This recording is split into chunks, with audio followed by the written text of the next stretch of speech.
Bienvenue sur DMG TV, les histoires mystiques. Tu es nouveau sur la page, n'oublie pas de t'abonner, de laisser un commentaire, de liker et de partager. Tu veux nous raconter une histoire? Il y a un numéro WhatsApp à l'écran, c'est le plus 237 655 81 90 17. Envoie ton histoire et on va jouer ici sur YouTube. On poste tous les jours sur YouTube à 12h00 sur la chaîne DMG TV. La deuxième chaîne DMG TV, c'est DMG TV Histoire Mystique Exclusive où on poste tous les 15h00 des histoires vraiment à couper le souffle. Voilà. Donc je t'invite à nous suivre sur les deux chaînes YouTube, sur Facebook et sur TikTok, DMG TV toujours. Ce qu'on fait, c'est pour sensibiliser. N'oubliez pas de laisser un commentaire, un like, un partage pour donner la force à tous ceux qui racontent les histoires au quotidien. Sachez que à chaque fois qu'on poste des histoires, ceux qui envoient des histoires là lisent les commentaires. Donc si vous avez un truc à passer, un message à communiquer à ces intervenants-là, faites-le dans les commentaires, genre H3 pour dire histoire numéro 3, je pense qu'il faut faire ci, il faut faire ça. H4, histoire numéro 4, il faut faire ci, il faut faire ça. Merci beaucoup. Donc, écoutons les histoires. Première histoire. Allô, DMG. Bonjour, très cher frère. Bonjour aussi à la communauté DMG. Ça fait quand même un peu que je ne me suis pas connecté pour pouvoir écouter les histoires. Disons que je ne fais pas ce que nous sommes.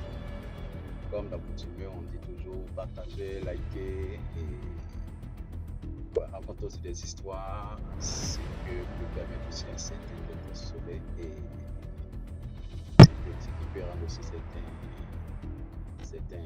disons, plus prudents. Je suis revenu d'un long voyage, disons, je suis parti en Afrique et j'ai encore appris d'autres histoires là-bas que je vais raconter aujourd'hui. Pour l'instant, je viens pour raconter une petite histoire qui m'a raconté ma fille il y a de cela quelques jours. Tant que moi j'étais encore en Europe, eux ils étaient encore en Afrique là-bas. Bon. Ça c'est arrivé. Mais avant de commencer, j'aimerais saluer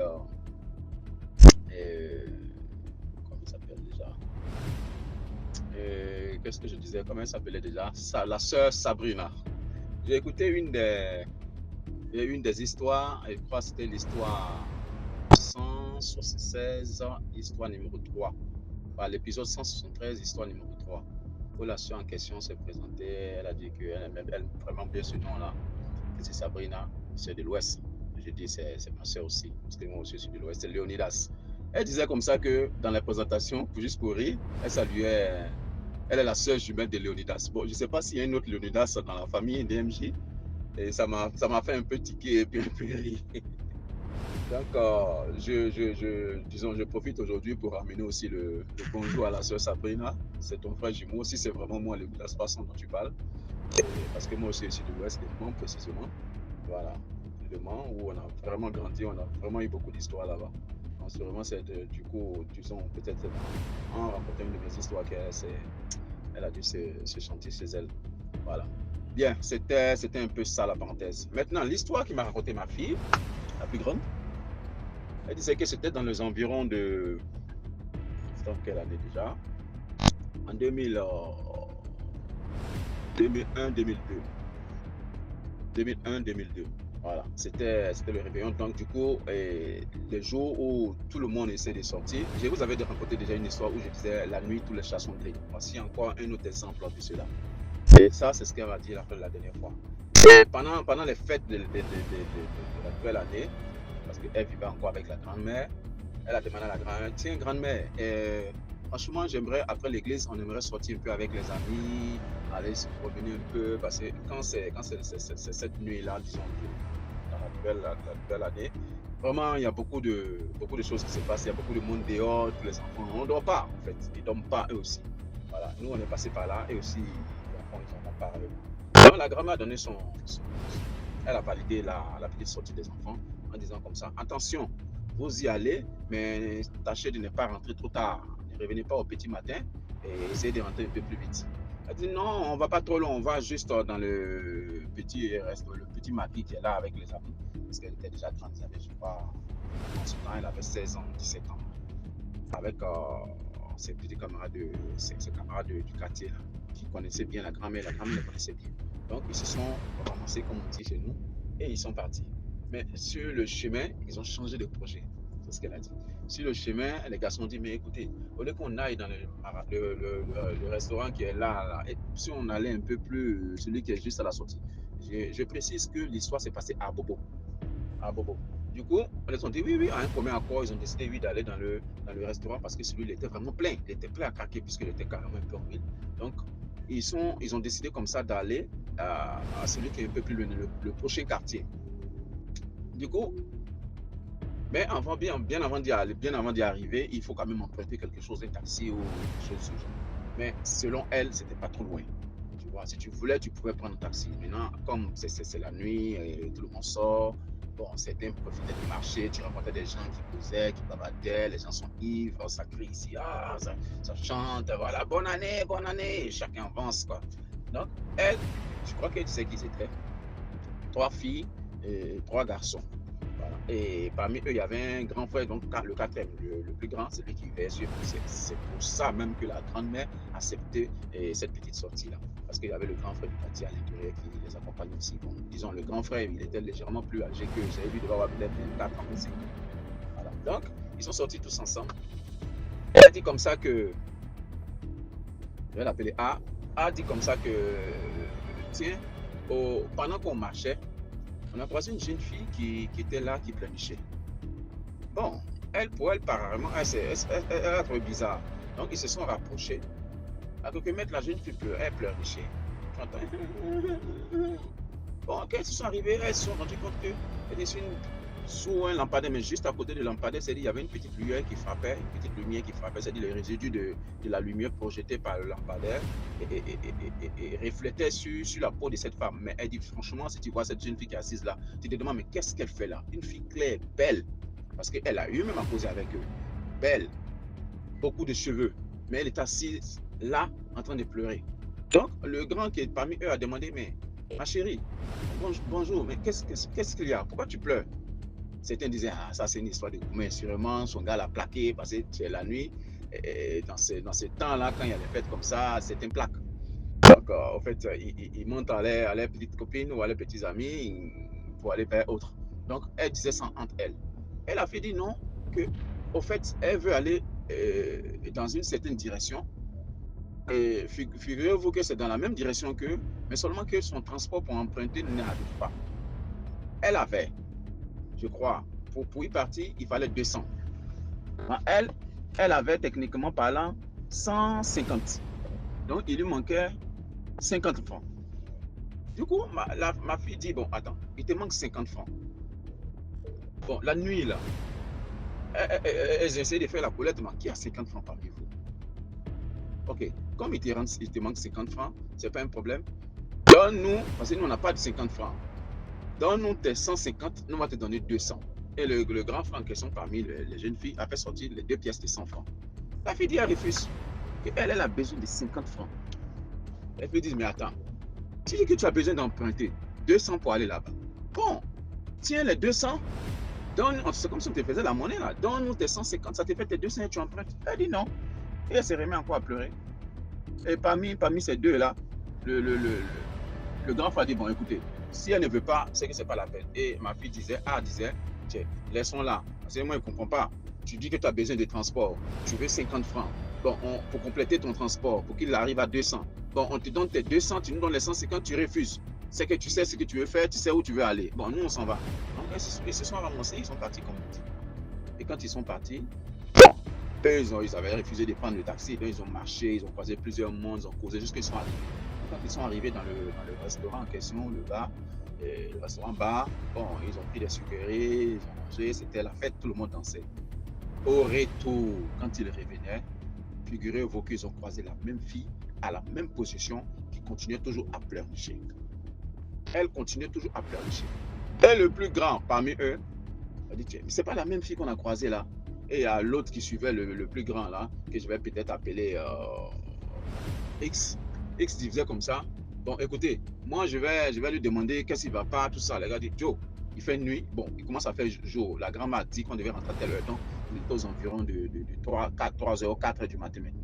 Rentrons à la maison tous ensemble. Il dit, non, allez-y les gars, que ça c'est un bon plan pour lui. Ok. Il va avoir peut-être 18 ans, 19 ans. Donc les filles se sont ramassées. Et parce que c'est tous les amis du quartier. Ils ont commencé à enchaîner leur chemin, ils partaient. Et lui, il est resté en train de causer avec la fille, soit disant il va l'embarquer dans son. Et quand eux regardaient derrière, ils voyaient que le jeune frère en question, X, venait avec la fille. Ben, mais il venait, mais il n'avait pas l'intention de rattraper le groupe, quoi, parce qu'il voulait suivre son chemin à lui. Du coup, elles ont pris les mal à patience, elles le regardaient, mais le gars, il se dirigeait d'une autre partie en saluant du pas pour dire ouais, on se voit après, on se voit après. Il enchaînait son chemin, il enchaînait sa route avec la jeune fille. Et elle, les filles, donc techniquement parlant, il y avait les 3 filles et 2 garçons, et 3 garçons. Maintenant, quand il essayait de rentrer maintenant, elle est sur la route, à un carrefour, c'est-à-dire à 100 mètres ou 150 mètres, elles aperçoivent une silhouette d'une femme qui est en train de casser un canari au bon milieu de la route. Donc, plus de panique. Elle dit qu'elle regardait la femme, et la femme était, parce qu'au début, elle ne voyait pas bien. Donc, plus tu t'approches, plus tu commences à voir que la silhouette commence à bien se dessiner, ça semble maintenant une personne. Et plus ils ont commencé à entrer, la femme en question, qu'elle a tourné pour les regarder, elle était tout coiffée coco taille et elle était nue. Elle dit, on a bien vu cette femme-là. Mais quand elles ont vu ça, elles n'ont même pas eu le grand frère en question, bon, celui qu'on appelle le grand frère, et toute la clique de bande d'amis. Frère, ils ont pris la poudre complète, pouf, chacun s'est cherché. Chacun a pris sa route. Bon, au moins, on se rend compte qu'ils sont arrivés à la maison. Quand ils sont arrivés à la maison, en étant étouffés, essoufflés, on peut dire, ils ont croisé les autres jeunes du quartier. Mais qu'est-ce qui se passe? Pourquoi vous courez comme ça? Sinon, on a croisé un génie. On dit, quel génie? Nous, on a croisé une femme. Elle était coucou taillée, elle était comme ça, elle était nue, en train de casser canari à notre carrefour qui est là. C'est un carrefour où tous les jeunes passent là. Donc, le groupe de jeunes qui étaient là, ils ont pris sur eux et ils se sont dirigés vers la position en question. Quand ils arrivent, qu'est-ce qu'ils voient? L'argent par terre et la femme est partie. Et généralement, ils disent que quand c'est comme ça, la femme en question, il y a un qui disait non, demain matin, on va voir si elle est du quartier, on va voir si y a une femme coiffée, c'est que c'est elle. On va l'attaquer. C'est comme ça qu'ils font pour venir faire les sorciers pour sacrifier les jeunes au quartier. Là. Donc, ils ont fait, eux, ils ont pris l'argent, ils avaient beaucoup d'argent, des pièces de monnaie, plein de pièces de monnaie. Donc, ils ont ramassé ça, et puis ils ont allé jeter ça dans la bourse. Du coup, et quand j'ai dû couper un peu parce que l'enregistrement s'est interrompu. Désolé. Donc, je ne sais pas si je suis dans la bonne partie. Alors, qu'est-ce qui se passe? Ils vont voir le grand frère, celui qui était plus âgé que X, et il lui parle de la situation. Et tous ensemble, ils se dirigent vers l'hôtel, là où on trouve X assis carrément devant l'hôtel. On ne sait pas, comme s'il était fou. En fait, il avait carrément perdu la notion du temps. Et on le secoue, mais qu'est-ce qui se passe? Depuis le matin, X est sorti de l'hôtel, mais il ne sait pas qu'est-ce qu'il est venu faire là. Et quand on lui demande, mais qu'est-ce qui s'est passé, X? Il ne sait pas quoi dire. Il n'a aucune notion du temps. Il ne sait pas ce qu'il fait même devant l'hôtel. Il ne sait même pas qu'il est venu avec une femme à l'hôtel. Point d'interrogation. Heureusement pour lui, après, il a commencé à retrouver la parole, il a commencé à retrouver ses facultés. C'est comme ça. Mais la seule partie qu'il ne s'est pas souvenu, c'est comment est-ce qu'il allait à l'hôtel et qui dit même qu'il allait à l'hôtel, avec qui, parce que lui, il ne se souvient absolument de rien. Quand on lui demande, mais hier on est ensemble, tu es parti à l'hôtel avec une jeune fille qui pleurnichait tant, il dit non, jamais de la vie. Lui, il se rappelle qu'il était devant l'hôtel, mais il ne sait pas qu'est-ce qu'il faisait là. Donc pour lui, il est parti avec ses amis, il est rentré à la maison tranquillement. Mais l'histoire de dire qu'il est rentré à l'hôtel avec une fille, franchement, dis-lui, il ne se reconnaît pas dedans. Et c'est là finit l'histoire. C'est pour dire encore que, attention mes frères et sœurs, la nuit, tous les chats sont gris. Merci et bien à vous partager, liker et le bonjour et bonsoir de la famille DMG. Je vais encore revenir pour une histoire encore très carabinée qui m'est arrivée même en Côte d'Ivoire quand je suis parti. Et ça sera dans le prochain enregistrement. Merci. Merci beaucoup pour l'histoire. Maintenant, on passe à la deuxième histoire. Salut DMG, salut la famille DMG, salut mes frères et sœurs qui suivent. Merci DMG pour tout ce que tu fais pour nous en fait. Bon, je vais raconter une petite histoire que ma maman m'avait racontée, mais cette histoire se passe au Nigeria. Bon, cette histoire, c'est l'histoire de ma tante, mais son mari sortait toujours à 5 heures. Il avait remarqué qu'à chaque fois qu'il sortait à 5 heures, il portait toujours un monsieur. À chaque fois qu'il portait ce monsieur, il partait toujours laisser ce monsieur au niveau de la plage. lui par terre. À chaque fois, donc c'était il y a une habitude. On joue, alors voilà pourquoi on dit sur la vitesse qu'on n'envie personne. Un jour alors, il dit à ce monsieur que si je pouvais être comme vous, ça va beaucoup me plaire. Si je pouvais être comme toi. Donc, monsieur a dit ok, il n'y a pas de problème. Demain à 5 heures, viens me chercher, je vais t'amener où je passe souvent. Mon oncle a dit oui, ok, il n'y a pas de problème. Non, non, il n'y a pas de souci. 5 heures le lendemain, il est venu prendre le monsieur, mon oncle en question. Ils sont partis, ils ont commencé. Mon oncle, quand il dit mon oncle, c'est le mari à ma tante. Ils voient qu'ils sont en train de marcher dans l'eau, ils sont en train d'ancrer dans l'eau, ils sont en train d'ancrer dans l'eau. Arrivé là-bas, il dit que là-bas c'est un autre monde. Mon oncle nous avait, bon, c'est comme ma maman m'avait raconté, et que c'est un autre monde là-bas. Il voyait les gens, comment les gens étaient. Après, bon, lui aussi, tu sais que lui, il était un peu naïf, comme je peux dire. On lui a demandé que tu as combien d'enfants. Il dit, ah, j'ai 2 enfants, j'ai une fille et un garçon. Le garçon, elle est née. Il dit, ok, il faut faire tout pour tout pour que tu vois le garçon. Il dit, ah, ok, il n'y a pas de souci. Lui, dans sa tête, il ne savait pas ce qui se passait. Là, donc, le monsieur a dit que, mais toi, tu veux faire quoi? Mon oncle là, lui a répondu que moi, je veux, même si c'est une petite boutique, je veux la boutique pour lui, parce que la voiture, si ça ne donne pas. Le monsieur lui dit, ok, cherche alors un magasin où on peut, où le monsieur dit, mon oncle dit, ok. Après un jour comme ça, mon cousin est tombé malade. Il dit que quand mon cousin est tombé malade, après mon cousin est décédé. Quand mon cousin décède comme ça, on lui appelle. Parce qu'il avait dit qu'il a causé le magasin. C'est une petite truc. On l'appelle, on lui dit que les conteneurs des trucs de ta boutique vont venir livrer. Mon cousin était déjà décédé. Ma tante a commencé à appeler son mari, a appelé le pasteur. Elle a commencé à dire que mon enfant est mort. Oh, j'espère que tu ne connais sur la mort de mon enfant. Donc, il a commencé à pleurer. Le pasteur a commencé à dire que ma tante arrête de pleurer. Ils ont commencé à prier. Mais le pasteur dit à mon oncle, comme tu vois là, ton enfant est dans telle angoisse, c'est ton mari seul qui peut le sauver. On a commencé à charger les conteneurs, les marchandises, quoi, autant pour moi. Les marchandises, désolé. On a commencé à mettre dans la boutique. Bon, après, le pasteur a dit à mon oncle que tu vas repartir où tu étais. Tu vas voir, tu peux d'abord vérifier s'il y a ton fils là-bas. Tout ça, mon cousin en question est couché à la maison. Hein. Mon oncle, à même heure, il est reparti parce qu'il était là, il est reparti. Il dit que quand il arrive là-bas, il voit son fils en train de travailler. Il portait les gros sacs de riz. Un gros sac de riz. Mon oncle dit que dès qu'il a vu son fils lui a regardé. Il a commencé à secouer la tête. Il a commencé à pleurer. Il est parti.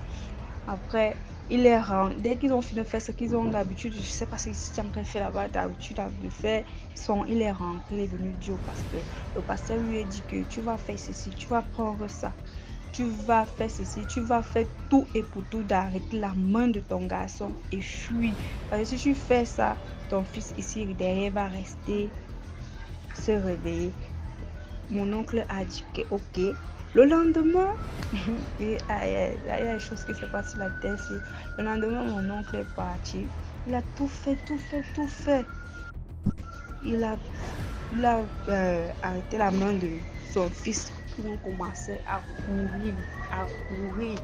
Ils étaient en train de courir. Ils sont arrivés à un endroit. Après, désolé. Il a pris la main de son fils, ils ont commencé à courir. Quand ils arrivent à la plage. Quand il se retourne, il ne voit plus son fils. Son fils avait disparu. Il arrive au magasin. Le pasteur lui dit que, bon, comme tu vas courir au magasin, il arrive au magasin, le pasteur a commencé à prier des musiques, prier dans la marchandise, prier. Ma mère dit que c'était 8 conteneurs. Ma mère dit qu'ils ont commencé ils ont commencé à prier. Après, on dit que quand son mari, ma tante en question a appelé son mari, que la femme s'est arrivée, ma mère dit que tout le reste, il restait un conteneur qu'on n'avait pas encore déchargé. On dit que tout le conteneur là s'est brûlé comme ça. Ça a pris feu simplement comme ça là. Simplement, c'est pour ça que je veux dire aux hommes, des filles, nous tous là, s'il vous plaît, on a envie par les gens. Parce qu'on dit souvent, comme ma mère dit souvent que tout ce qui brille n'est pas or. Tout ce qui brille n'est pas or. Parce que ici, là, sur la terre, on ne sait vraiment pas comment la personne a fait pour avoir son argent. Je ne suis pas peut-être en train de dire que je suis en train de mentir. Je suis en train de vous dire quelque chose qui s'est passé. De ma mère qui m'avait raconté ça. Vous, comme je suis en train de vous, n'envions pas les gens parce qu'on ne sait pas par où il a. Merci beaucoup pour l'histoire. Là, maintenant, on passe à la troisième histoire. Bonjour ou bonsoir DMG et tout le monde également, toute la communauté DMG TV. J'espère que tout le monde se porte bien. Alors, ceci n'est pas une histoire. Ceci, je dirais que c'est un appel à l'aide. Parce que honnêtement, j'ai besoin d'aide. J'ai vraiment besoin de conseils. N'importe quoi qui puisse m'aider parce que je suis dans une situation une situation désespérée. Alors, je ne sais même pas par où commencer, honnêtement. Il y a tellement de détails, il y a tellement de choses à dire. Et ceci sera très long. Déjà, je tiens à m'excuser, mais ça sera très long. Alors, mais je vais faire l'effort de couper des détails qui ne sont pas importants. Enfin, des détails qui vont alourdir l'histoire pour rien. Alors, bon, déjà, j'avais raconté 3 autres histoires, en fait. Je ne sais pas si ces histoires étaient passées parce que après, j'ai eu des problèmes avec mon téléphone. Donc, je n'ai jamais pu écouter. Je ne sais pas si c'était passé ou pas. Mais dans ces histoires, c'était pas vraiment des histoires. C'était des situations que je vivais à l'instant présent. Et d'autres que j'ai eu à vivre quelques mois auparavant. Je dirais que tous ces problèmes que j'ai ont débuté après le décès de mon papa. Parce qu'il faut savoir que je suis orpheline de père et de mère.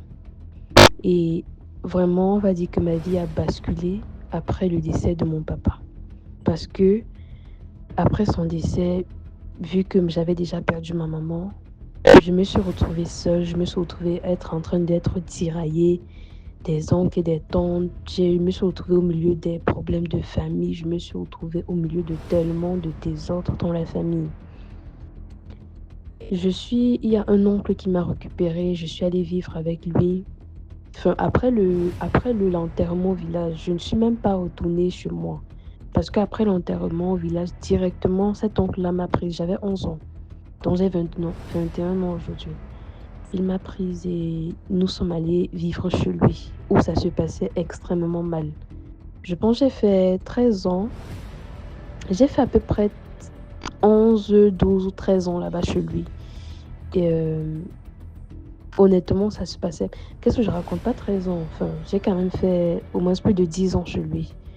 Et ça se passait tellement mal, mais extrêmement mal. J'ai eu à faire plusieurs tentatives de suicide.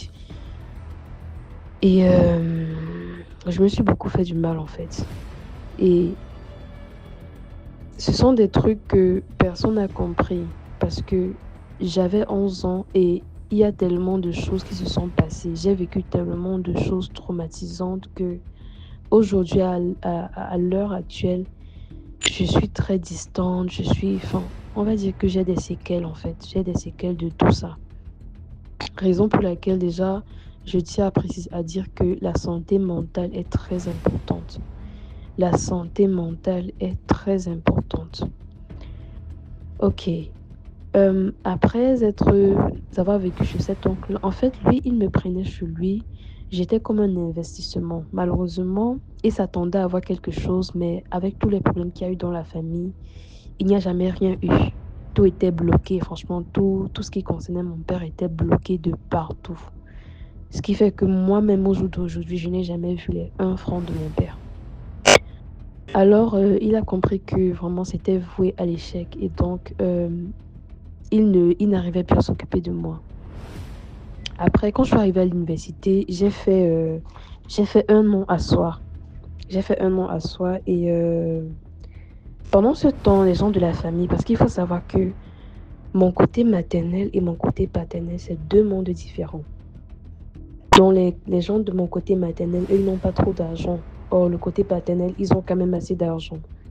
Alors, tout mon côté paternel était fâché. Pourquoi est-ce que je fais l'école des États et tout? Bref, il y a une tante qui m'a appelée, qui m'a proposé d'aller vivre chez elle à Douala. Et c'est une tante que tout le monde dans la famille, tous les enfants, tous les cousins, on la connaît tous. Elle est très méchante. J'ai refusé la première fois et puis la deuxième fois, c'était tellement chaud que voilà, j'ai accepté et je me suis retrouvée chez elle où une fois de plus, ça se passait extrêmement mal. Elle, ce n'était rien de physique. Elle te torture psychologiquement. C'est-à-dire qu'elle me traitait de pute, désolée pour les mots, franchement, désolée pour les gros mots. Elle me traitait de prostituée. Elle me disait que je couche avec les animaux. Elle disait que je donne de l'argent aux hommes. Elle se moquait de moi. Elle me disait, oui, les femmes, les filles de ton âge qui sont même aussi prostituées comme toi, elles au moins servent dans de grosses voitures. Toi, tu es là, même t'acheter une bonne perruque, tu n'arrives pas. Enfin, elle me balançait tellement de mots, elle disait tellement et elle racontait ça à presque tout le monde. Ce qui fait que je n'ai jamais eu une bonne image dans ma famille. Finalement, il y a eu tellement de choses qui se sont passées. Je suis partie de chez elle. Un jour, j'ai fugué. Et bref, finalement, 2 tantes qui sont en France ont décidé de s'occuper de moi. C'est donc comme ça qu'on me prend une chambre ici dans la ville de Douala. Alors, ma première année, ça s'est bien passé. Enfin, c'était toujours compliqué, mais ça s'est quand même bien passé. Puis je déménage parce que ma bailleuresse dérangeait beaucoup. Et je pense à partir de là que j'ai commencé à observer des trucs bizarres. Et à partir du moment où j'ai commencé à vivre seule, j'ai toujours eu cette impression que je ne suis pas seule. J'ai toujours ressenti cette présence-là avec moi. Et ça s'est empiré quand j'ai aménagé ici où je suis actuellement. Ici, il y a tellement de choses bizarres qui se passent. Au départ, chaque fois je me lève, je me sens toujours fatiguée. C'est-à-dire que je peux dormir toute la journée DMG. Je peux dormir de 10h à 2h le lendemain matin. Mais quand je me lève, je suis fatiguée. Fatiguée. Tu me demandes ce que j'ai fait. Je ne suis même pas capable de te dire pourquoi je suis fatiguée. Et j'avais toujours cette douleur-là au dos.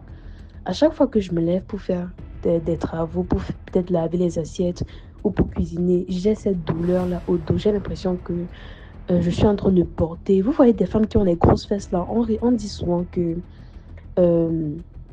les fesses sont tellement grosses qu'on peut poser la bouteille dessus. Moi, j'ai l'impression qu'il y avait quelqu'un qui s'asseyait sur mon bas du dos, honnêtement. Je sentais ça pesait.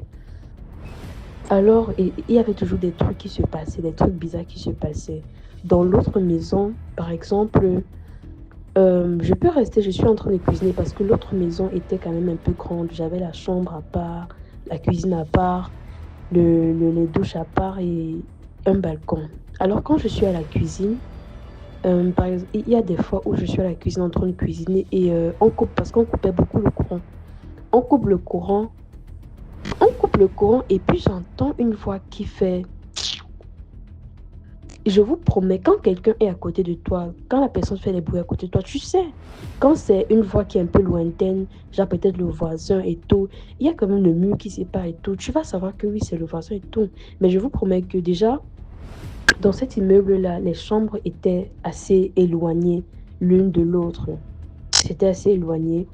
Et il n'y avait même pas, il y avait, je pense, 5 personnes. Hein. Il y avait juste 5. C'était un tout petit immeuble. Il y avait juste 5 personnes. Et ces 5 personnes-là travaillaient.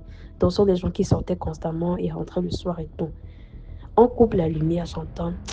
Et c'était comme si c'était dans la pièce d'à côté, dans mes toilettes, en fait. Ou des fois, je suis en train de... Parce que la cuisine était un peu loin des toilettes et de la chambre. C'est les toilettes qui étaient à côté de la chambre. Des fois, je suis en train de cuisiner. Et puis, je sais que j'ai fermé la porte des toilettes. Je sais très bien que j'ai fermé la porte des toilettes. Mais j'entends comment ça s'ouvre et ça se ferme. Il n'y a pas de vent, il n'y a pas de courant de vent. Tout est fermé. Je ne comprends pas. Ou des fois, je suis en train de parler. Et puis, j'entends comme si quelqu'un veut rire. Mais genre, dès que j'arrête de parler, la voix s'arrête automatiquement. Vous voyez, genre, quand tu parles, tu as l'impression qu'il y a une deuxième voix qui parle en même temps que toi. Bref, ce sont des trucs assez flippants. Finalement, quand je déménage, je viens ici. Ici également, je me sentais tellement fatiguée. J'avais cette douleur-là au dos. Et c'est comme ça que je parle de ça à ma soeur. Parce qu'il faut savoir que ma demi-soeur, elle est très spirituelle. Donc, c'est le genre de femme avec qui, quand tu vas chez elle, elle te dit non, ne pose pas l'argent sur le lit, on ne fait pas ça, on ne pose pas le sac à terre, on ne pose pas. Vous voyez ce genre de personnes. Le moindre, en fait, avec elle, il faut contrôler tes moindres faits et gestes. Elle va te dire non, spirituellement, ne fais pas ça. Vous voyez un peu. Et elle avait des problèmes. Enfin, je ne vais pas parler de ça, mais elle avait aussi des problèmes spirituels assez graves. Alors, un jour, elle m'avait dit qu'elle voyait je ne sais pas si c'est un prêtre ou un pasteur. En tout cas, je pense que c'est un prêtre, oui, c'est un prêtre. C'est un prêtre, pas un pasteur. Enfin, c'était un homme de Dieu qui apparemment il résout également les problèmes. Nous sommes allés là-bas. Elle avait une consultation, on va dire, ce jour-là. Et moi, j'étais à Yaoundé en vacances chez elle. Donc, elle me dit, bon, il faut qu'on aille parce que franchement, ton frère dérange déjà beaucoup. Il fait des trucs qu'on ne sait même pas. On n'arrive plus à comprendre ce qui se passe avec lui. On part, donc je l'accompagne. Et c'est comme ça que elle demande au monsieur s'il peut lire également, s'il peut également lire et dire ce qu'il voit concernant ma vie. C'est donc comme ça que le papa dit, il prie et après la prière, il prend ma main, il met de l'eau, de l'huile d'olive sur mon front, il fait une croix sur mon front avec l'huile d'olive et il met sa paume de main sur ma main à moi et puis il ferme ses yeux. Après, il y a des trucs qu'il me disait et honnêtement, moi, je n'ai jamais cru à ce genre de choses. Moi, je me disais toujours que ces gens inventent des trucs ou bien, vous voyez un peu, parce qu'avant ça, j'avais vu une maman qui, elle m'avait raconté des trucs, mais franchement, je ne sais pas, je ne sais pas. Et elle était tellement concentrée sur l'argent que honnêtement, le traitement là, j'ai même laissé tomber. C'est donc comme ça que il me dit des trucs concernant mon grand-père à moi. Il me dit que voilà, quand mon père, parce que ma mère m'a accouchée et puis elle est partie en France se marier. Et quand j'ai eu 1 an, mon père est allé me récupérer chez mon grand-père maternel. Il me dit voilà, ton grand-père n'est pas content parce que ton père est venu te chercher comme ça. Oh, il y a des rites qu'on fait, on ne vient pas chercher l'enfant comme ça. On prépare au moins à manger et on donne au grand-père, on donne à la famille pour récupérer l'enfant. On ne vient pas prendre l'enfant bras bas comme ça. Et c'est quelque chose qui n'a pas été fait donc. Ton grand-père n'est pas fâché contre toi, mais il y a ce truc-là, en fait, il faut que tu fasses ça. Il m'a parlé, il me dit que sur mes genoux, il voit plein d'enfants. Il ne sait pas, il m'a demandé si j'ai déjà eu à faire un avortement. Je lui dis non. Il me demande, tu es sûr? Je dis non. Il me dit parce que je vois plein d'enfants sur tes genoux. Plein d'enfants, beaucoup d'enfants sur tes genoux. Il ne sait pas. Je lui ai demandé si ce sont des enfants qui sont sortis du ventre ou bien. Il dit qu'il ne sait pas.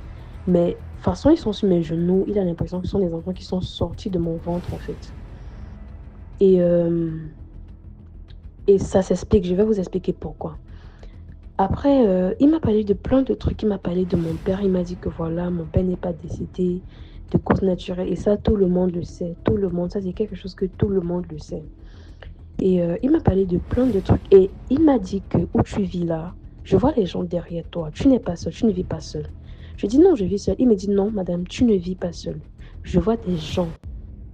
Il n'y a pas une personne. Ils sont quand même assez nombreux. Ils sont peut-être 2 ou 3, mais il y a des gens Je vois des gens derrière toi. Alors, il m'a dit que dans ma famille, il y a un esprit, qu'est-ce qu'il m'a dit là? Ancestral, je pense bien. Oui, qui tourne autour de nous tous dans ma famille paternelle.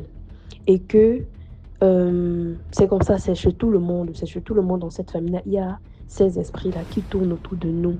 Et que ces esprits-là peuvent soit m'apporter des bénédictions, soit m'apporter des malédictions en fait. Donc ce sont des esprits, on ne sait pas s'ils sont bien ou ils sont mauvais. Et puis moi je lui ai dit,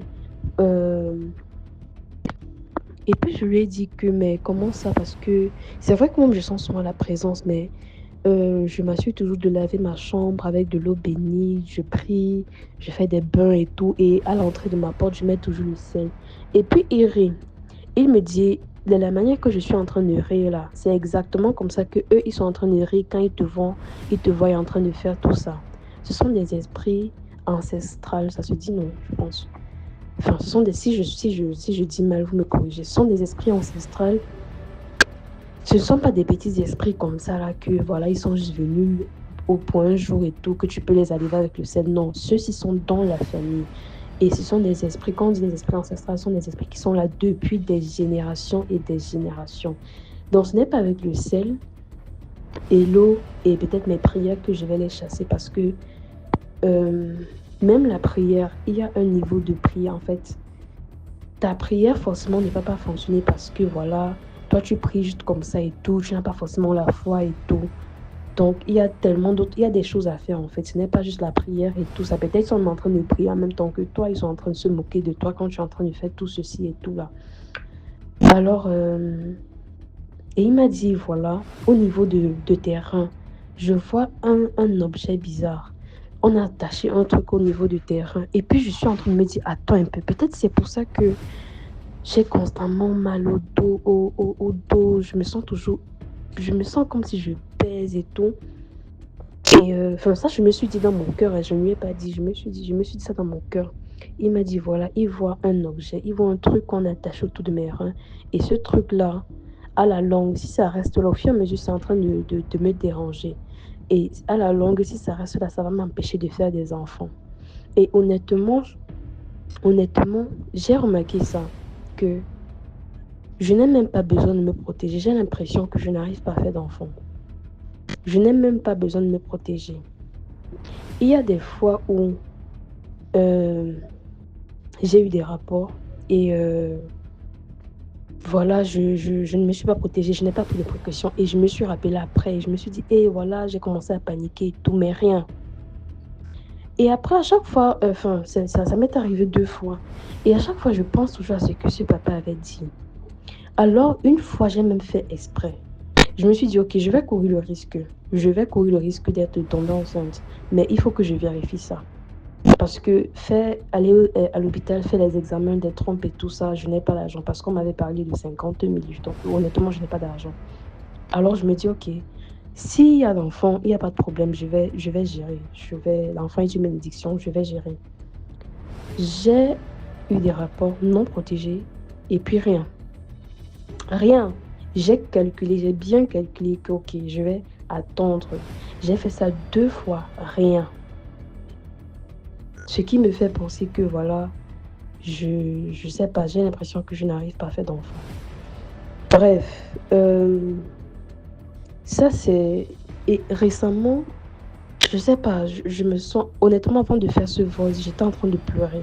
À chaque fois, je pense que j'ai écrit depuis que j'allais faire le voice et puis depuis j'avais pas fait depuis peut-être même, je sais pas, peut-être 3 semaines, je sais pas. À chaque fois que je veux faire le voice, il y a toujours ce truc-là qui me dit non, laisse tomber. À chaque fois que je veux faire une activité, ça ne marche pas. Ça ne marche pas. Là, je vous parle, j'ai arrêté de pleurer, ça va. Mais j'étais en train de pleurer tout à l'heure là. À chaque fois que je veux faire une activité, ça ne marche pas. Je peux acheter des produits. J'ai des trucs, honnêtement, j'ai tellement de trucs ici chez moi. J'ai des pochettes de téléphone, j'ai des sacs à main, j'ai des pyjamas. Rien. J'achète et je n'arrive même pas à vendre un seul article. Pas un seul. Et chaque mois, j'ai toujours un problème. En fait, ma vie, Il y a même j'ai des camarades qui m'ont dit que vraiment, honnêtement, il faut aller te laver au village parce que toi, ta vie est trop bizarre. Et ce n'est pas faux, parce que j'ai toujours des problèmes DMG. Je ne peux pas passer un mois sans avoir au moins ces 5 problèmes différents. Ce sont des problèmes qui me tracassent énormément. Je ne peux pas passer un mois sans avoir de problème. J'ai toujours des problèmes. Il y a des gens, ils m'écrivent, ils me disent que je ne vais même pas te demander comment tu vas parce que je sais que tu as encore un nouveau problème. Et puis moi, je lui dis qu'effectivement, tu as raison parce que là, présentement, j'ai un gros problème là. Donc, il y a ça et il y a le désordre. Je n'arrive pas à comprendre pourquoi je suis Je sais pas. Ça n'arrive pas constamment, mais quand ça arrive, c'est grave. Comme là, présentement, ma chambre est dans un état, je n'arrive pas à faire le ménage. Je n'arrive pas. Je me sens tellement fatiguée. Tellement fatiguée. J'ai l'impression que je suis le chargeur de 2 personnes. Je me sens tellement fatiguée. Je n'arrive à rien faire. Je veux faire le ménage. Dès que je me lève, je me dis, ok, je vais arranger un peu ma chambre parce que je vous jure que si vous voyez l'état dans lequel ma chambre est présentement, à l'heure à laquelle je suis en train de faire ce voici, c'est horrible. À chaque fois, je me lève, je me dis, je vais arranger. Soit je commence à ressentir ce truc-là au bas du dos qui me fait, donc ça me fait tellement mal, ça pèse. On dirait que j'ai mis un bidon d'eau derrière mon dos, j'ai mis un bidon d'eau sur mes fesses, je n'arrive pas à comprendre. Soit je commence à avoir mal à la tête, ma tête commence à tourner sérieusement au point où je me dis, il faut que je m'asseye. Je m'assois comme ça, après je me voici qui me couche et puis je n'arrange plus. Mais si c'est pour faire autre chose, j'ai de la force. Hein. S'il faut que je descende, aller à la boutique, il n'y a pas de problème. Si je dois l'acheter à manger, je n'ai pas de problème, je ne me sens pas fatiguée. S'il faut même préparer, je ne me sens pas fatiguée. Mais à chaque fois qu'il faut faire le ménage, je me sens fatiguée. C'est comme si, je sais pas, comme si je sortais d'une opération. Même les habits, j'ai trempé les habits, ça s'est même déjà gâté. Je n'arrive à rien faire. Tout ce qui est rangement, je n'arrive pas à faire.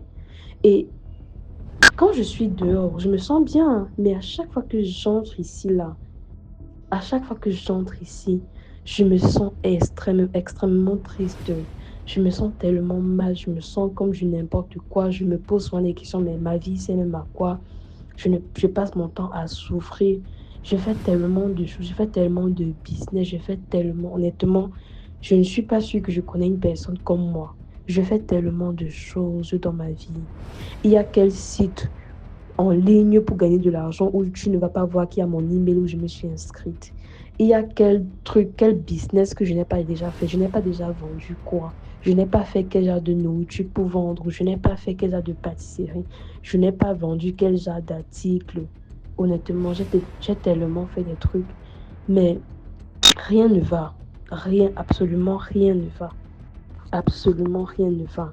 Tout ce que je fais, ça ne donne pas. Même au niveau des hommes. Avant, quand je marchais, il y avait des gens qui venaient vers moi et tout. Aujourd'hui, rien. Même sur les réseaux, rien. Les gens même qui viennent vers moi, c'est pour des rapports. C'est toujours comme ça. Chaque fois que quelqu'un vient déjà vers moi, je sais déjà que c'est pour les rapports. Ce qui fait que je commence à lui poser certaines questions et puis voilà, à la fin, lui-même, il finit indirectement par dire que voilà, c'était pour les rapports en fait. Ou à chaque fois que quelqu'un vient vers moi, on sympathise bien, on s'entend très bien, le feeling passe très bien. Et puis je lui dis voilà, j'ai décidé de ne pas faire de rapport pendant peut-être 3 mois.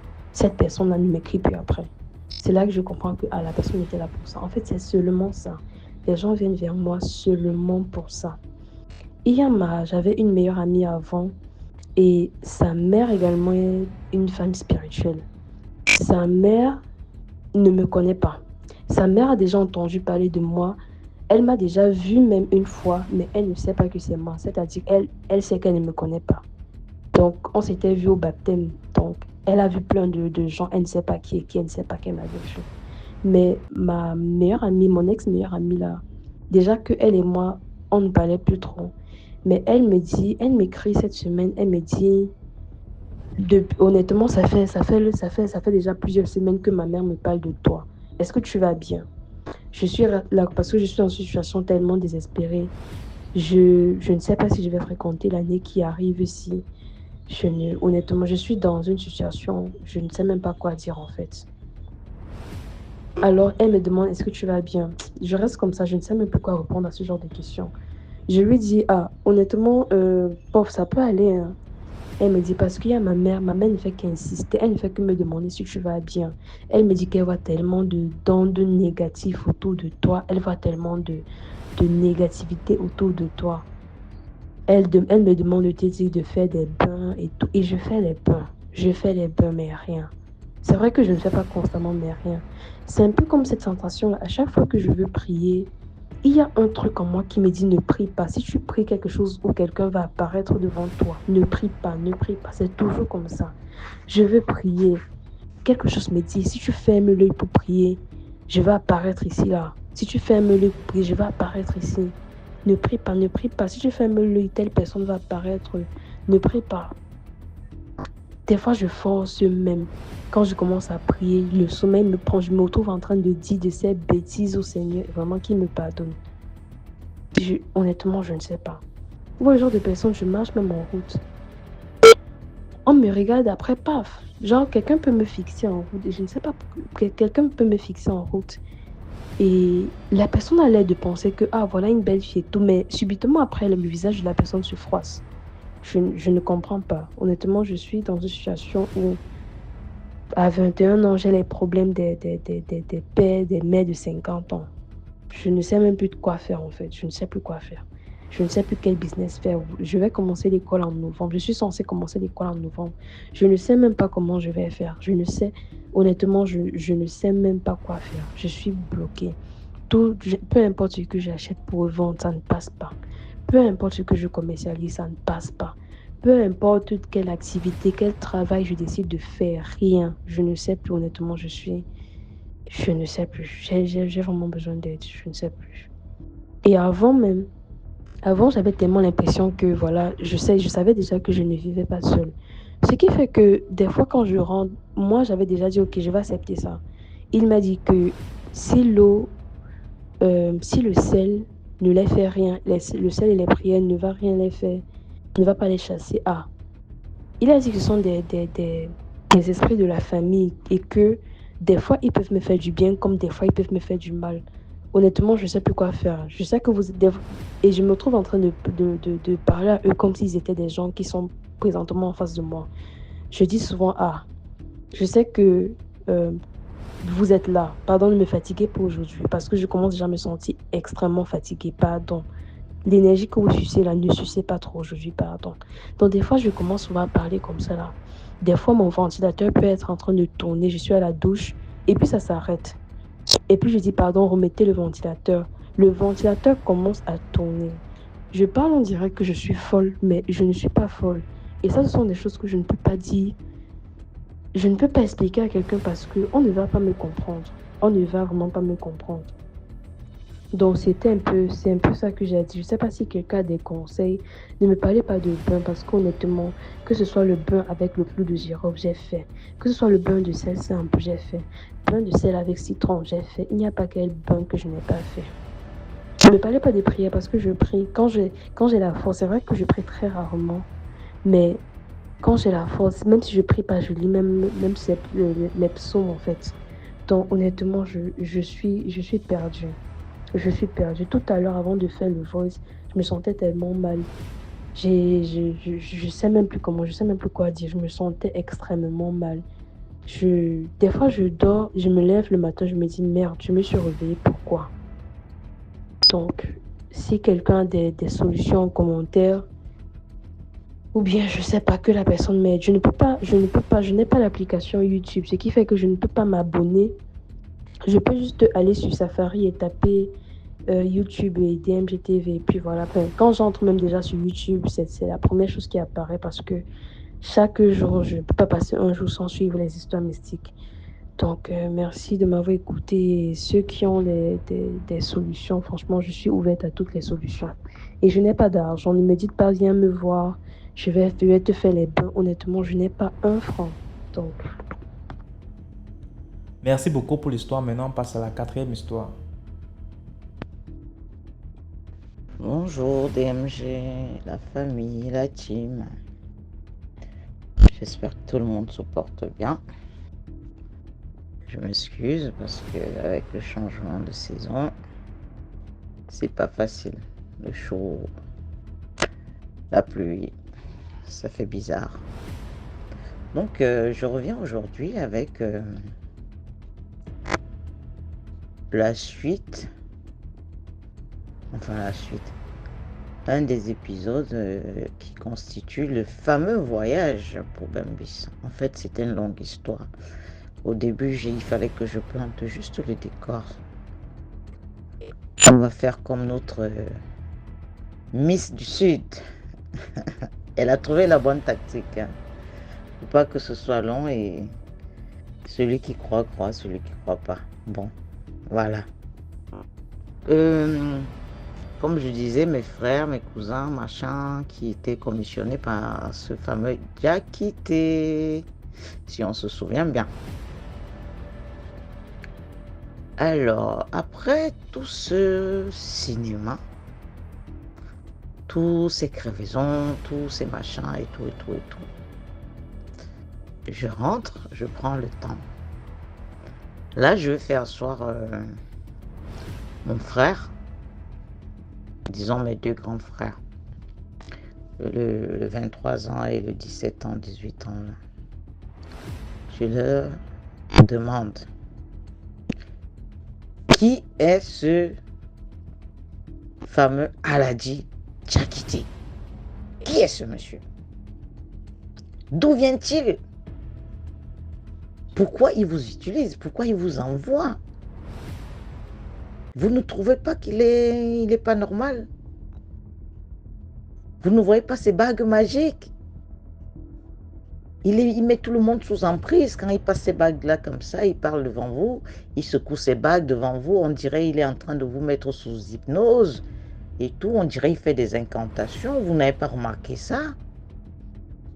Il faut que vous m'expliquiez parce que moi, j'ai besoin de savoir. Arrivé où nous sommes arrivés là, on aurait pu crever de crevaison et que si et que ça. Bref, la totale. Venez me dire aujourd'hui, au calme, 2 semaines plus tard, hein, venez me dire au calme qui est ce monsieur et qu'est-ce que nous allions faire à Bembis? Chez qui? Prendre quoi? Pourquoi? Hein? Le saut qu'on a eu à faire. Vous êtes entré dans une maison avant d'annoncer le voyage, d'où j'ai eu le sursaut d'aller laisser un mot. C'était quoi dans cette maison? Hein? Donc je décide donc de rassembler les morceaux pour comprendre. J'ai observé trop de choses, trop de choses, élément par élément, et il n'y a pas de hasard. Tout a un lien. Tout, absolument tout a un lien. Mais maintenant, j'ai besoin des éléments qui me permettent de voir et de comprendre. Je ne vais pas partir comme ça, oui, il y a une aventure bizarre avec des choses mystiques. Non. Je veux savoir le pourquoi du comment. Voilà. Ils me disent donc que, en fait, le fameux Diakité, ils ne savent pas d'où il vient. Donc, ils l'ont toujours connu comme ça. Lui, il se pavane, hein, il est recherché dans plein de pays. Et il arrive même dans des commissariats. Il porte plainte aux autres. Hein. Il voit sa photo là. Personne ne fait le lien avec lui. Et pourtant, il est bien là. Et des fois, il a le culot de montrer et demander, ah, mais c'est qui ce monsieur? Il me dit quelque chose. Vous vous rendez compte à quel point les gens sont... Enfin, si c'est des êtres humains, je ne sais pas. Ils se rient de vous, hein. Sa photo est là, dans une police, parmi tant d'autres. Hein. Il pointe une seule photo et c'est sa gueule. Il est devant vous. Il vous dit, mais c'est qui ce monsieur? Oui, mais on le recherche parce que, mais vraiment. Ah! Incroyable, hein? Alors, ce monsieur, soit il est du Nigeria, soit il est d'où? À chaque fois, il a une femme Quand il arrive dans un secteur, nouveau secteur pour opérer, il prend une femme. Je pense qu'il utilise cette femme pour absorber, se revitaliser, ou je sais pas trop quoi, l'énergie vitale, garder sa jeunesse ou sa vigueur, je sais pas trop quoi. Et directement, la dame tombe enceinte. La plupart du temps, la femme et le bébé décèdent. C'est-à-dire que la femme va accoucher et décède avec le bébé. Il laisse des sous, il disparaît, il disparaît, il va ailleurs. Dans un autre pays, une autre ville. On n'a jamais su qui, je sais pas, on n'a vraiment jamais su qui il était. Mais pourquoi il tombe sur des gamins et il fait ça aux gamins? Il a vu la faille. Il a vu la faille, la douleur des enfants, des orphelins, des petits qui essayent de se battre et tout. Et voilà. Il se fait passer pour un parrain. Mais quel genre de parrain? Parrainé sur quoi? Parrainé dans le mal, en fait. C'était un genre d'initiation et tout ça là, machin, pour le amener ses enfants à sombrer. Donc, quand j'écoute, j'ai pris le temps, hein, je leur ai dit même 2 jours, vous allez m'expliquer point par point où vous connaissez ce monsieur. Vous allez m'expliquer parce que on ne fait pas ça. On aurait tous laissé nos têtes là-bas.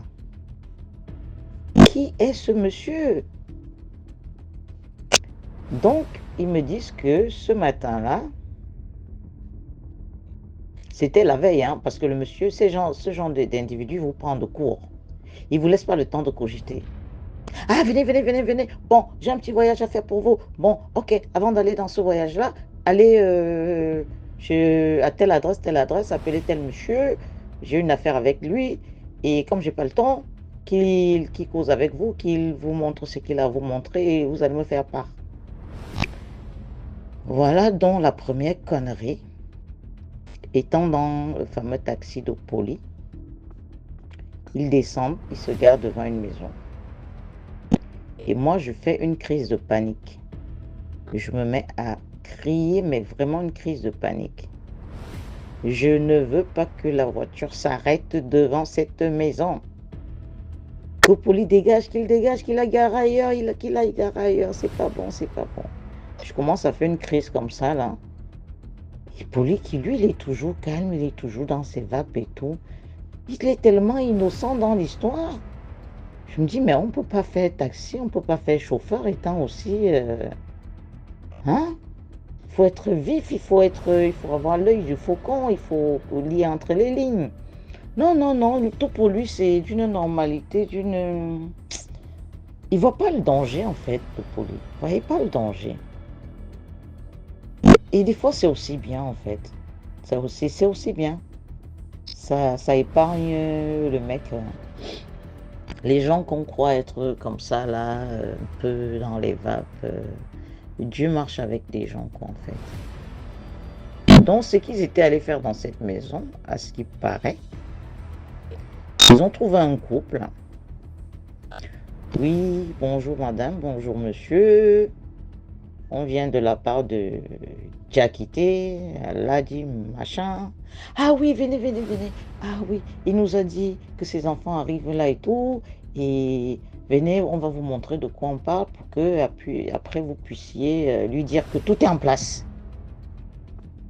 Donc les 2 frérots là, qui jouent les matus, les caïds et tout ça là, le bon, la brute et le truand. Ils entrent dans la maison. Et dans cette petite chouette maison là, il y avait ce couple avec un enfant de 3 ans. Et la dame de ménage qui avait sa chambre. Elle était nounou, donc elle dormait dans la chambre avec la petite. Il n'y avait pas grand chose à faire dans la maison, hein, donc... Alors, le couple demande à la nounou de balader la petite, faire un tour dehors. Moi, je suis sorti du taxi, hein. J'étais à Perpète-les-Oies là-bas. Je me suis décalé, mais je me suis décalé à distance, hein. Je vois la nounou qui sort. Et Pauline, lui, reste là. Hein. On a dit, garde-toi là, on arrive. Il reste devant la maison. Normal, tranquille. Je vois la dame de ménage, la nounou qui sort avec la petite. Elle va comme ça, genre, on va chez l'épicier, prendre 2 bonbons, 2 conneries, le temps de laisser causer, quoi. Mes cousins me disent donc en fait que quand ils sont rentrés, ils savaient même pas c'était quoi la marchandise à aller regarder. Le couple là, venez, venez, venez. C'est dans la chambre, hein, c'est dans la chambre. Ah oui, hein, on a bien gardé ça, hein. On a bien gardé ça. Ils sont là, oui, oui, oui, oui, oui, c'est ce que Diakité nous a dit, hein, et voilà. Ils savent même pas de quoi ils parlent. Ils arrivent dans la chambre du couple.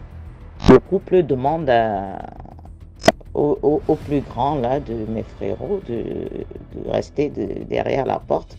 On aurait dit que les ninjas allaient descendre. Hein. Ils soulèvent le matelas. Sous le lit, qu'est-ce qu'il y a? Un cercueil. Un cercueil. Un joli petit couple avec enfant. Sous leur lit, il y a un cercueil. Comme déjà, les petits soupçonnaient qu'il y avait quelque chose de bizarre. Ils ont gardé les lunettes noires. Hein. Ils ont gardé les lunettes noires pour pas montrer que, au cas où, parce que c'est la technique, hein, tu restes avec les lunettes noires. On ne sait pas si tu es étonné, si tu es choqué, si... Hein, ça cache beaucoup de choses, hein, les lunettes noires. Ils ouvrent le fameux cercueil. Mais d'une normalité, hein, avec une simplicité, hein, et les détails qui vont avec. Ils ouvrent le cercueil. Godness. Qu'est-ce qui peut bien se trouver dans un cercueil? Un squelette. Nom de Dieu. Les gars ne disaient rien, quoi. Ils étaient juste baba. Et le couple, comme des guides touristiques, ils sont là. Oui, effectivement, on a gardé son maximum. Hein. Comme on a reçu, c'est comme ça qu'on l'a gardé. Voilà. Par contre, à la réception, voilà, tout est en place. Ouais. Commence à citer les os du corps humain, là. Hein. Et à un moment, ils ont le toupet. Ils ont le toupet, hein. Mais vraiment, hein, il faut le faire.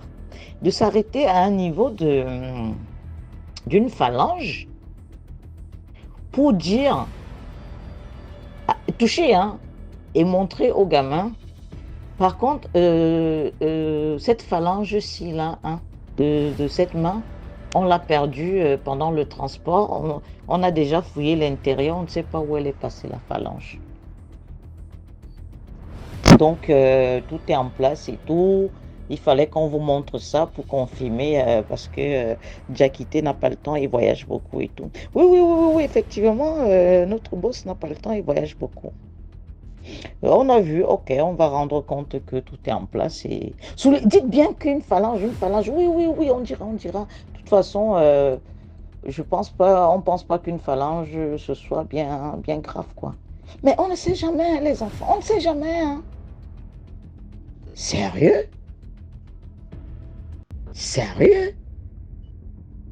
Voilà donc où a commencé le fameux voyage de Bembis. Il avait bien commencé, hein. Bon, la suite pour une autre fois. Une autre suite parce que vaut mieux faire des petits voice et que ce soit compréhensif. Ils sont sortis de là, on a démarré la voiture. Allez rendre compte à Diakité. Faire maintenant les emplettes pour le voyage. Le voyage normal, vous le connaissez. Et le but du voyage, c'est pour la 3e partie. Je vous remercie. Désolé si j'ai été longue. Et la voix un peu cassée. Merci la famille, à plus tard. Bisous à tout le monde. Merci, au revoir. Merci pour l'histoire. Maintenant, on passe à la 5e histoire. Bonsoir à DMG TV. Mes salutations respectueuses à tous les abonnés. DMG, vraiment, merci encore pour tout ce que tu fais pour nous. Parce qu'à travers de tes histoires, de toutes nos histoires que nous racontons là sur DMG, nous nous édifions beaucoup et ça nous fait grandir. Ça nous fait grandir beaucoup parce que, en fait, tout ce qu'on raconte ici, c'est tout ce que chacun de nous vit chaque jour, sans le savoir. Bon, je m'en vais comme ça vous raconter la suite de mon histoire. C'est la femme qui s'était fait piquer par l'abeille au parc lors de la fête de son enfant. Bon, voilà, je ne sais pas si c'est la suite, mais bon, je suppose que c'est la suite parce que après ça, j'ai vécu une succession de scènes encore et je me dis que peut-être c'est ça qui continue. Bon, voilà, justement. Avant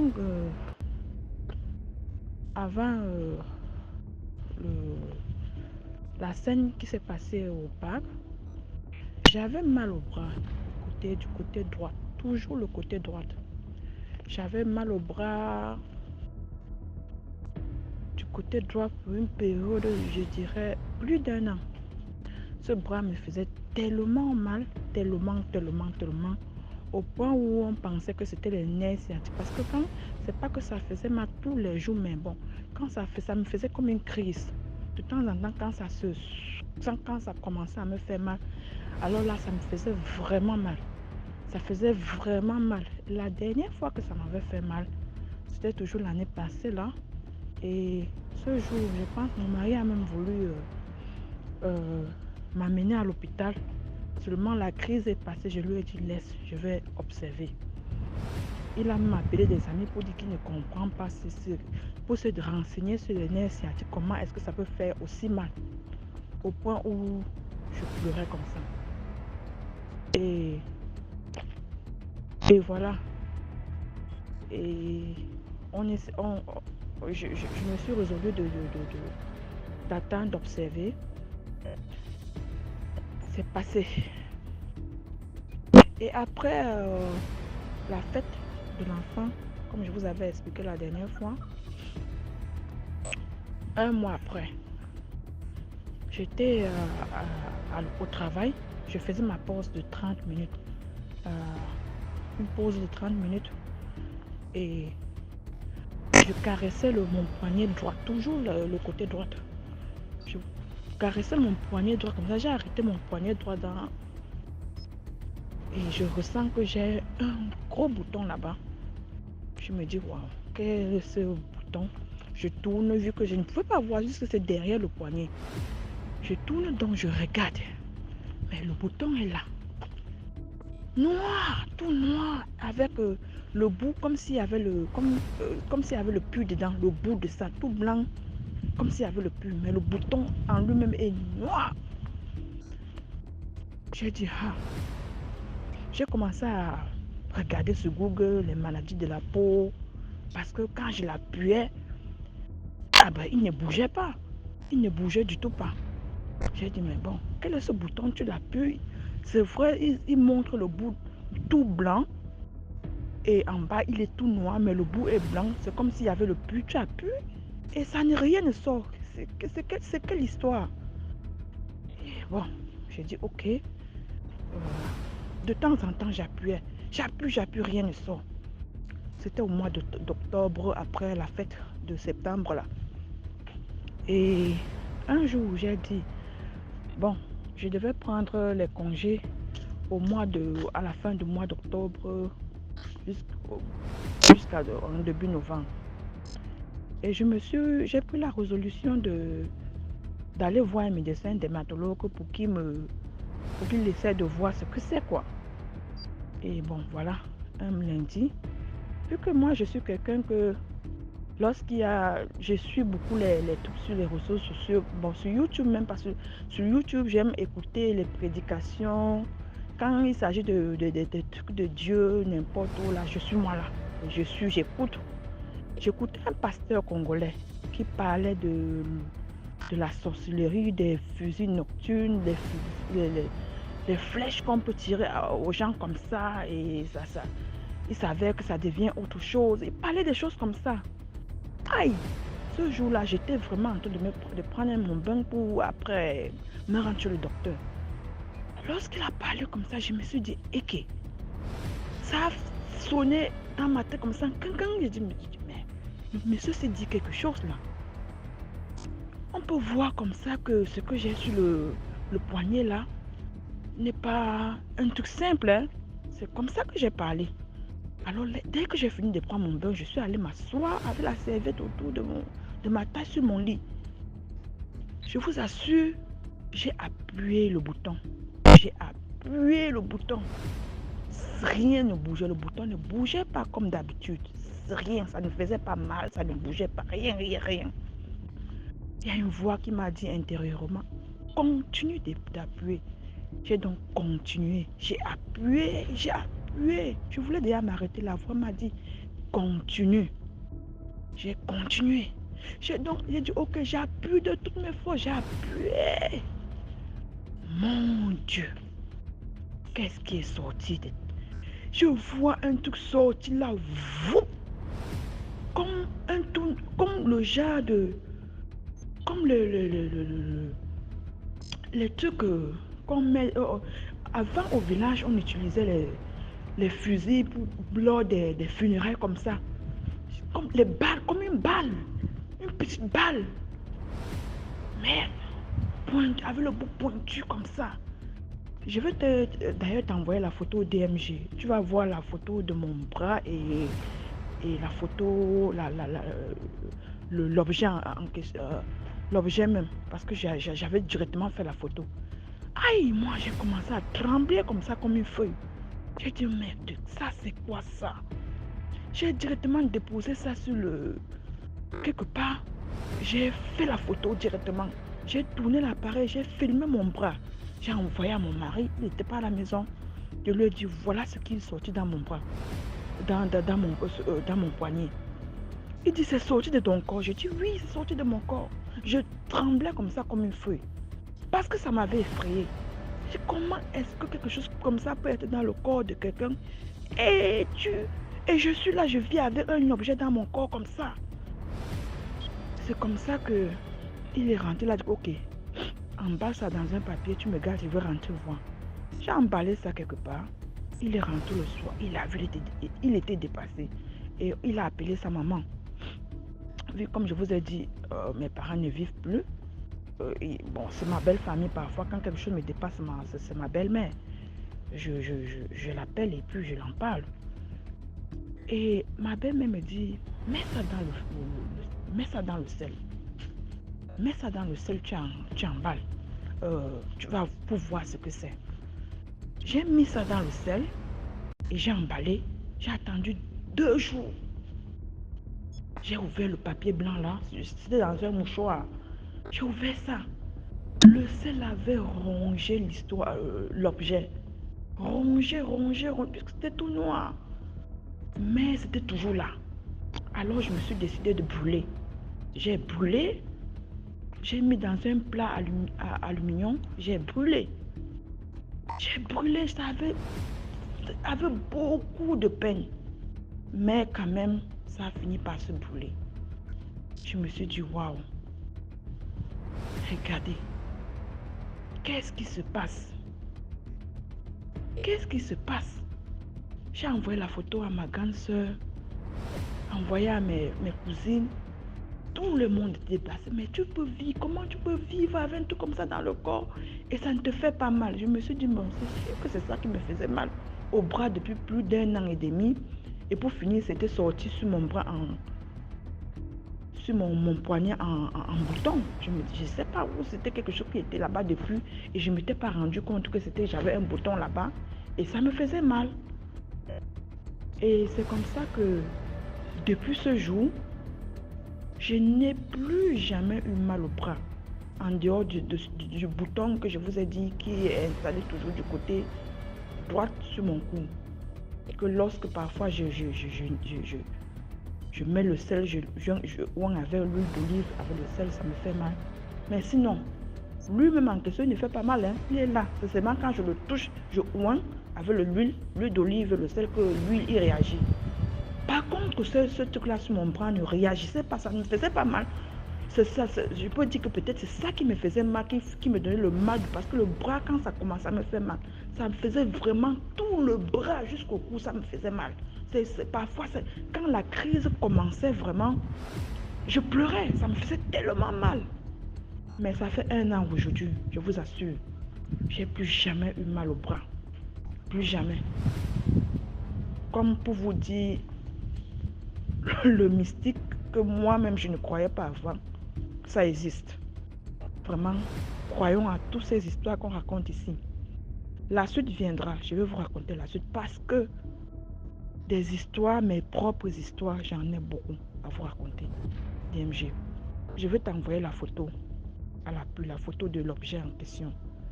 Et tu verras toi-même. Allez, bonne soirée les amis. Commentons, partagez là, parce que DMG c'est la vie quoi. Ça nous sauve vraiment. Merci pour tout ce que tu fais pour nous. Allez, bonne soirée. Ciao, ciao. Merci beaucoup pour l'histoire. Maintenant, on passe à la 6e histoire. Je se porte bien. Je viens de lire une histoire encore. C'est la Malienne, depuis le Mali. Et c'est un monsieur qui raconte son histoire, comme quoi il vivait avec sa femme paisiblement. Et que du jour au lendemain, son bazooka a cessé de fonctionner. Donc, le premier soir où ça a refusé de fonctionner, il s'est dit que non, c'est peut-être une panne. Ah.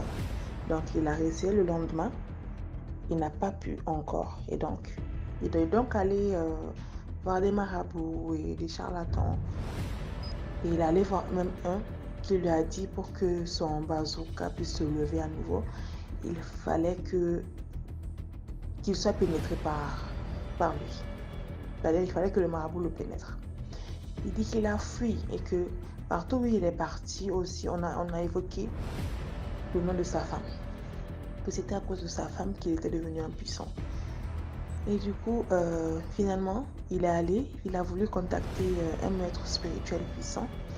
Et avant d'y aller, il est allé voir sa femme pour lui dire « Ah, je suis allé dans tel endroit, on m'a dit que la raison de mon impuissance c'était toi. Donc, si tu as quelque chose à te reprocher, dis-le-moi. » Il dit la femme niait. Mais quand il a cité le nom de la personne, l'exorciste en question, la femme a tout de suite s'est mise à pleurer, s'est mise à genoux pour demander pardon, que oui, c'est elle, mais qu'elle n'a pas fait ça intentionnellement. En fait, que depuis des années, elle utilise des plantes ou plutôt des trucs à insérer dans le minou pour pouvoir séduire son mari et faire en sorte que son mari n'aille pas voir ailleurs. Et donc, apparemment, son kiki a fait une overdose. Voilà, donc du coup, ça ne peut plus se lever. Et donc, c'est ce que la dame expliquait au monsieur, qu'elle a appelé la dame qui lui avait donné les médicaments pour placer, afin que son mari lui reste fidèle. Mais voilà, la dame lui a dit que c'était plus possible du tout de récupérer le désir de son gars. Voilà. Et donc, le mari a dit, bon, moi je vais divorcer de toi, vu que tu as pu aller jusqu'à ce niveau, à me rendre carrément impuissant, je vais divorcer. Il allait donc demander le divorce. La femme a catégoriquement refusé de divorcer. Et donc, je ne sais pas trop comment ça se passe là-bas. Et donc, je pense que le monsieur demandait conseil, quoi faire et tout. Et il pleurait même pratiquement.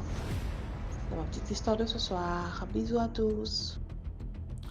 Voilà, c'était tout pour aujourd'hui. Merci d'avoir écouté jusqu'à la fin. Si toi, tu as une histoire à raconter, envoie ton histoire au numéro WhatsApp à l'écran, le plus 237 655 81 90 17. Envoie ton histoire par note vocale et on va jouer ici. Voilà, donc on se prend demain 12h pour une nouvelle vidéo.